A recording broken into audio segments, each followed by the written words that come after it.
Hey guys, it's Jake here with eTrailer. Today we have a 2022 Ford F250 and we're going to be taking a look at and I'm going to show you how to install the TorkLift rear in-bed camper tie downs.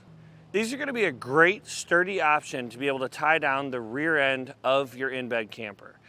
Typically we recommend picking up the whole kit so you can get the fronts too and have all four corners of your in-bed camper safe and secure when headed down the road. Now there's a few reasons of why you would just need the rear kit. First off would probably be because if you had an accident or something like that and this kit got damaged. A good one that we've seen before is that somebody got hit from behind in an accident that it tore up their bars pretty bad, so then they had to pick up just the rear kit and their front bars were perfectly fine.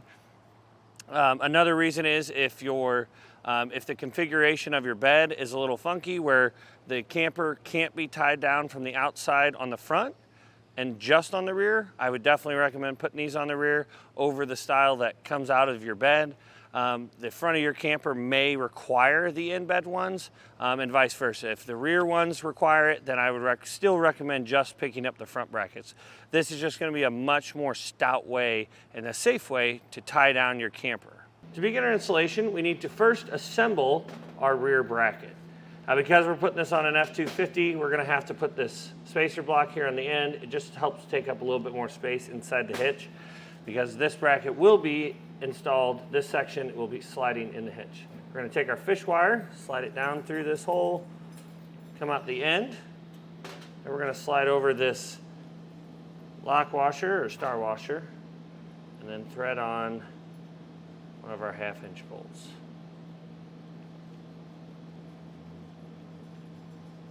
Take that, you'll just want to pull it through,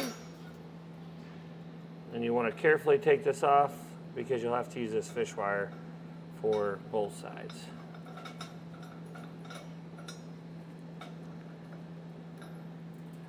Now we can take that big X-shaped block and match up the two marks on the side. Then we'll take a flat washer, a lock washer, and a nut.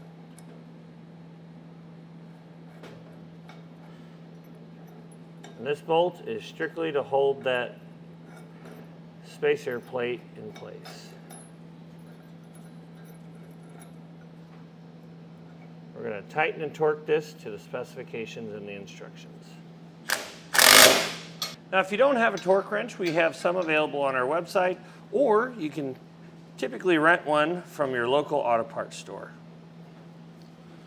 Now this can be a little bit tricky because you got to hold it while you're torquing it down.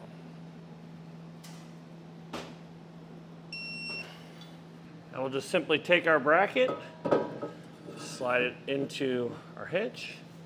You want to leave a little bit of a space there. Then we're going to take this spacer block, put it behind, and then this is what we're going to slide our hardware through. And we're going to take one of our other bolts, put a flat washer on, a spacer block, slide it in from the back. While holding that, you'll want to put a flat washer on, a lock washer, and a nut.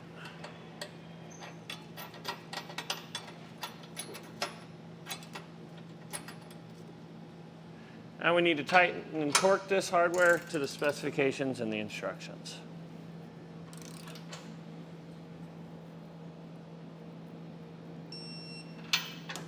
Now that you've got one side installed, we'll do the same process on the other side. After you get that one installed, that's going to do it for the installation.